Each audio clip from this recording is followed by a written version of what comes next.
You know, in our fight game, you do everything possible to upset your opponent, to get under his skin, to upset him.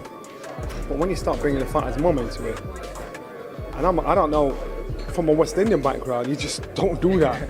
You know, and when I did, I thought, oh God, no, you didn't go there. Talk about his wife. Don't talk about man's mum. You know what I mean? I want to see that happen. No one does.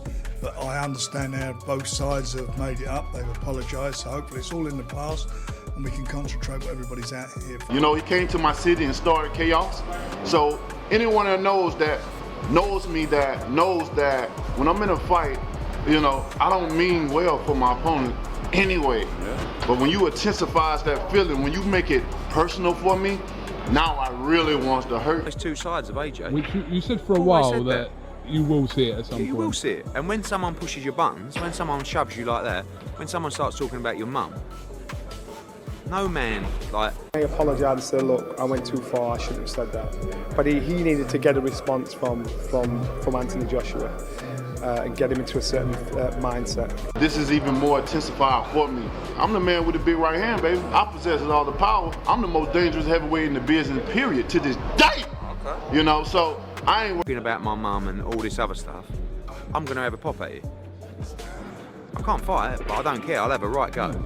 And you're talking about the world heavyweight champion. If you start talking to him like that, if you shove him like that, he's going to react. Wouldn't surprise me, but like I say, I don't see there's any harm in it. It didn't bring the sport into disrepute in any way. This is the show business world that we live in. There's the fight game and then there's the fight business. And from the business perspective, that's probably just sold another 1 million tickets worldwide to people to watch this. More of it, that's for sure. And everybody wants to show some respect to each other. And let's see the fight where it should happen, in the ring on Saturday. But my mindset is so strong, and I can handle all these things. This is what part of being a champion is, being able to manage, you know, balance these things. And if anybody is the right guy for the job, matchup has become. Apologised for the comments, and he wouldn't do so. So we filed a lawsuit against him, and we'll leave it in the hands of the lawyers. And Eddie Hearn escalates the situation. Talking about my mum and all this other stuff, I'm going to have a pop at you. I can't fight, but I don't care. I'll have a right go.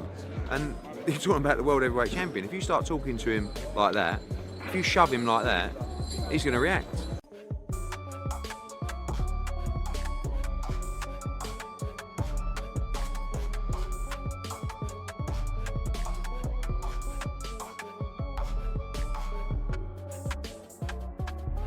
Any more of it, that's for sure.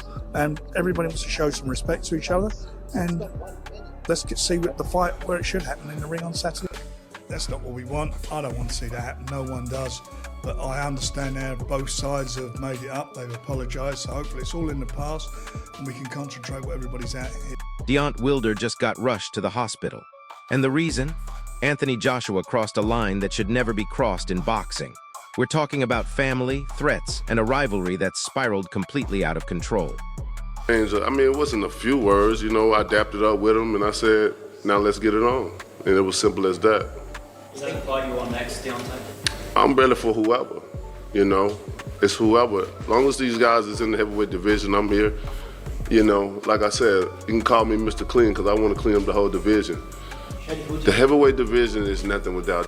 Boxing pros are absolutely destroying Joshua right now. Johnny Nelson made it crystal clear. You sell fights by talking trash, but the moment you bring someone's mother into it, that's when everything changes. That's when you cross from promotion into pure disrespect.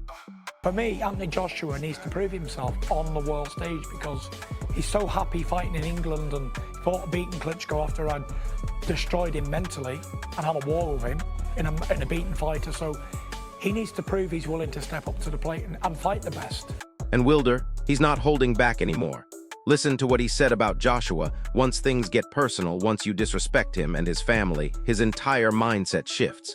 This isn't about points or strategy anymore. It's about hurting the man standing across from him. $30 million a fight, fighting anyone in front of 70 to 100,000 fans in England. Why make $50 million to fight a guy who might beat him, right? Wilder really can beat, he has chances against anyone because Fury's right, he's one of the great all-time punchers with the right hand. So there's no financial incentive for Joshua to fight him, but you know what? But here's where it gets wild. Eddie Hearn just dropped a bombshell about Joshua that most people don't know. There's another side to AJ that the public rarely sees. Push the wrong buttons, especially when it comes to family, and you're not dealing with a calm champion anymore. If AJ believes he can beat Deontay, well, maybe he does, maybe he wants to come back, maybe he wants to fight again, but what happens in that fight? Anthony Joshua in one corner, Deontay Wilder in the other corner, they come together in the centre of the ring. What happens? I honestly can't say what happens. I think if Deontay Wilder throws a couple of meaningful right hands and connects on AJ's chin, then the fight's over. AJ will be knocked out. He's got... Duke McKenzie sees this whole drama differently, though. In his eyes, this chaos isn't destroying boxing, it's pure business. Controversy sells tickets, generates buzz, and pulls the entire boxing world deeper into the spotlight. And he's not wrong about that. After the fight yesterday, when Deontay Wilder walked from the ring, AJ was stood there looking a bit weird and a bit like confused, like, am I going to do anything? Am I not going to do anything? And Wilder, I think, said, let's do it next, let's do it, let's get it on. And AJ just sort of, he didn't say much. I think he might have said, you don't want this, or something to them lines, but never really tried to get the fight going. I think AJ's got this thing in his head where I don't think he's sure of himself. If he thinks about fighting Deontay Wilder, does he believe he can actually... Frank Warren completely disagrees.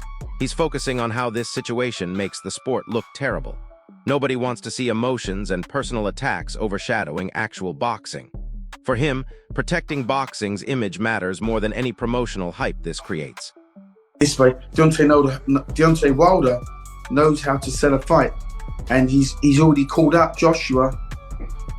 That's a big fight. I mean, like I said, I'd love to see him walk away from the sport. Wilder, I'd like to see him say, you know what, I've had enough, but he's already got his eyes on the next one, potentially a fight with Joshua. It's not a good fight to take. It's not a good fight to take. You know, Joshua's a big, meaty guy. Joshua's right hand's like he's probably the hardest punching heavyweight right now. For me, personally, I think he hits harder than Wilder. Now get this part. Wilder doubled down with full conviction, saying his mindset is built for exactly this level of chaos and pressure. Being a champion isn't just about power in the ring, it's about handling everything outside it too. And he genuinely believes he thrives under all of it. Snapper's gone. Wilder's TNT has gone. Wilder's that punch is gone. He couldn't even let it go. He's just gone. So I don't believe that. I think Cole might be setting the cat amongst the pigeons, but I don't. Joshua's response was absolutely chilling. He came out with brutal honesty, openly admitting he wants to hurt his opponent. This isn't competition anymore, it's personal warfare. But he also acknowledged the danger, showing he respects the threat Wilder represents. The situation escalated beyond just words. Legal action is now being threatened after someone refused to apologize. This has turned from boxing drama into real consequences outside the ring. Both sides are standing firm and refusing to back down from this mess. Here's the kicker, though.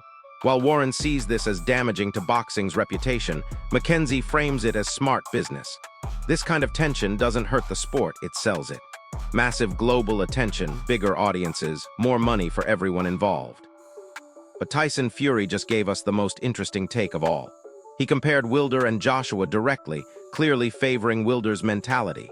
Fury respects how Wilder travels anywhere, takes risks, and fights dangerous opponents without hesitation. That's what separates elite fighters from good ones. Max Kellerman broke down why this fight is so complicated from a business perspective. Wilder's knockout power makes this extremely high risk for Joshua, despite the massive financial upside. Even with huge money on the table, one punch from Wilder can change everything instantly. So here's the reality. We're looking at two elite punchers where one mistake could completely end careers. Wilder still has that devastating right hand, Joshua has the size and power advantage, and both men have massive egos on the line. This isn't just about boxing anymore, it's about who can handle the pressure when family gets dragged into it, legal threats start flying, and the entire heavyweight division watches. Who do you think crossed the line first? And can this rivalry ever go back to just being about boxing? Smash that like button if this breakdown opened your eyes, subscribe for more boxing drama, and drop your thoughts in the comments because this story is far from over.